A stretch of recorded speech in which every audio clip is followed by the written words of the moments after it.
With Krakoa no more and Professor Xavier gone, the children of the Atom must regroup, reassess, and rebuild if they ever hope to reattain their former glory. What'll happen next? Well, let's hop into the pages of Uncanny X-Men issue number 1 and find out together, shall we? So then, as this brand new Gail Simone series opens up, we're reintroduced to the mysterious Dr. Karina Ellis. We had actually briefly seen this character near the end of the big 700th X-Men issue. Her and her mysterious group were actually the ones who bought the old X-Mansion in Westchester, New York, which I think answers a very important question I'm sure many X-Men readers have been asking, and that is, why can't the mutants just go back there? Well, because they don't own it anymore. What does Dr. Ellis have planned for this sacred site to mutant kind? Well, nothing good. She wants to strike the place for resources, sell off any important memorabilia, publicly burn Cerebro to ashes, and just as a very grim exclamation point to all of this, turn the X-Men's old home into a prison. In fact, Dr. Ellis has her first celebrity mutant prisoner all lined up. We don't actually get to see this person's face, but judging from what we saw at the end of issue number 700, it's heavily implied to be Xavier himself. From there, we transition on over to Logan in Mexico City not long after he told Cyclops and his new factory team to go kick rocks. It seems that Wolvie is checking on in with an old war buddy. This poor old dude's on his deathbed, and it seems that him and Logan had worked out some sort of bet that the last one standing would get a very rare bottle of booze. Understandably, Wolverine feels a little bad about taking it, considering that he's actually died many times before now. And sadly, the only comfort he can give his dying friend is that wherever he's going, it's going to be quiet at the very least. Now, it's while on this little excursion to Latin America, Wolverine actually ends up hooking back up with Rogue and Gambit, who seem to have been on something of an extended vacation slash second or third honeymoon slash just kind of hiding out until the heat dies down. However, no matter what might be going on in the rest of the world, at the end of the day, they are X-Men, they are heroes, and when the world needs them, they will answer the call, like right now with this poor village that is currently under threat of dragon attack, and not just any dragon either. We actually saw this guy once or twice before. His name is Saturang, and he's actually a Gail Simone original creation from her short time on Tony Stark Iron Man. Not only is he an Asgardian dragon capable of changing his form over time, he also just so happens to be the favored student of Dormammu, who comes packing his own personal Eye of Agamotto. Yes, that's right, there's more than one Eye of Agamotto, and Saturang uses this incredibly powerful magical relic to stare into the souls of our three ex-heroes and attack their deepest, darkest inadequacies. In fact, he even names them the Hunter, the Thief,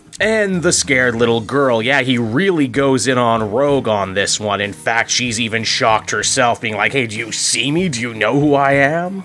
The heroes fight valiantly against this creature, but in the end, it's not Wolverine's ferocity or Rogue's amazing abilities that actually end up winning the day. It's actually Gambit going full Thieves Guild on this guy. You see, he blinds him with the use of his kinetic cards before pickpocketing Saturang's prize Eye of Agamotto. After that, it's as simple as just making a good old-fashioned deal with him, because ancient beings like this love making pacts and giving boons. The deal is quite simple. If Saturang agrees to screw off to Antarctica for a year, maybe become an ice drake again, and not eat anybody, then Gambit will give him back his prized possession. And you know what? This actually ends up working. Again, you just gotta love Remy, man. Fight smarter, not harder, right? After that's said and done, Rogue, Gambit, and Wolverine are finally ready to hit the road again, by which of course I mean quite literally, because Wolverine lost his motorcycle in the fight. It's on the way, though. The three end up getting a call from Cyclops from his factory Beta. It seems that he just got an important mission on his desk that he can't do himself. No, it doesn't involve fighting, but it is a mission that only the X-Men can properly pull off, and while this conversation is going on, we see elsewhere a young deer mutant by the name of Fawn coming under attack by a group of mysterious individuals with a real dark magic bent to them. Also, geez, between this book and all the dancing Nokotan stuff in my TikTok feed, why is it been all dear girls all week. But more on that later. What exactly is this mission that Cyclops couldn't do himself? Well, it takes our three heroes over to the Children's Hospital of Mississippi where they meet Nightcrawler. It seems that there's a young sick boy at this hospital who is the biggest X-Men fan ever, and he wanted nothing more in the world than to meet his favorite heroes. The doctors say that there's a good chance he'll recover, but Wolverine feels different. After all, poor Logan is indeed uniquely acquainted with death, am I right? In fact, the dragon that the mutants just defeated very cryptically said that Mistress Death has a major bone to pick with mutant kind and the mockery they've been making of her as of recently. In a very sweet scene, the kid gets to fanboy out over Rogue and the others, and Kurt even gives him a very cool Grant Morrison-era X-Men jacket. Unfortunately though, poor little Henry X isn't long for this world, and a second after touching Rogue, he ends up having a major episode, though before he ends up shirking off the mortal coil, he once again says something about the end times. Something that Saturang himself had also previously said. It seems that no matter what the mutants do, they just cannot seem to outrun the very concept of ruin. Nightcrawler tries to put a happy spin on things, saying that at least the kid died in a moment of joy, but, you know, Rogue can't seem to see it that way. This is just another in a long line of gutting tragedies for her, and because of that, Rogue wants to escape somewhere without preachers, without judgment, and well, luckily for her, she knows Gambit, who can spirit them all away to one of his favorite little hidey holes in Louisiana, where they can all drink and forget their troubles, if only for a little bit. It's here around the campfire, though, at their absolute lowest, our heroes do have to begin to wonder, what the hell are they even doing anymore? What is their direction? Do the X-Men as a team, as a concept, even exist anymore? Without Xavier, without the mansion, without the island? Oh sure, Cyclops is trying to make something happen at his brand new factory base, but they're not exactly sure if they really believe in the concept, or if Scott is just simply a man on the rebound when it comes to building a mutant commune. Hell, at least Scott is taking their calls. Kitty Pryde is completely run off and isn't talking to anyone anymore. But hey, wouldn't you know it, just as they all start to begin to wonder about what their purpose should be in this brand new post-Krakoa world, their purpose seemingly ends up strolling directly into their campsite, as a new group of young animal-looking mutants show up asking our heroes for help. And so that was Uncanny X-Men issue number 1, everybody, and I don't think you'll be surprised to learn that of all of the From Ashes titles, this was the one I was the most excited for, mainly because I'm a massive Gail Simone fan. I think her work on Secret Six still probably holds up as one of the greatest team books of the modern era, and X-Men is already one of the biggest name in team superhero books, so you put those two things together and it's basically peanut butter and chocolate. The big meta story of these From Ashes books continues to be, what does mutant kind do once they've been essentially kicked out of paradise? How do they re-assimilate into the rest of humanity? Do they even want to re-assimilate? Or are they even really a team anymore, and how can they continue to strive to do their work as heroes when they have been so greatly diminished? I really appreciate the extra focus on Rogue, who is the de facto leader of the team moving forward, and really the focus here of this first issue, and probably the first arc if I have to guess. And they really do put her through the ringer in this first issue emotionally. She doesn't know where she belongs anymore, doesn't know what she should be doing, and hey, you know what? I relate to those feelings. I'm also really enjoying what little we've seen so far of Dr. Ellis, who they're certainly setting up to be the big de facto bad guy of this From Ashes era. Throw in some great killer artwork from David Marquez, and I think we got another winner here in this brand new X-Men line. Overall, I would give this one a very positive 8.5 out of 10, and can't wait to see where this series goes from here.